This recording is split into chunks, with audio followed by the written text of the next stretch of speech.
Heboh, rumah berantakan diduga gara-gara parade sound system. Sebuah video memperlihatkan ulah dari oknum tak bertanggung jawab. Pasalnya oknum tengah menggelar sebuah pesta besar-besaran. Diketahui oknum tersebut menyetel suara sound system terlalu keras. Akibatnya salah satu rumah warga di dekat lokasi mengalami kerusakan. Terlihat beberapa puing-puing berserakan di teras pemilik rumah.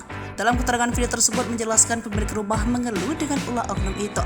Video yang diposting oleh akun Instagram @terangmedia pada Senin 7 Agustus 2023 pada pukul 4:58 menuai beragam komentar dan reaksi dari para warganet. Beberapa warganet menyayangkan tindakan sang oknum menyelenggarakannya acara di dekat permukiman warga. Bahkan beberapa warganet mengecam aksi oknum penyelenggara acara tersebut.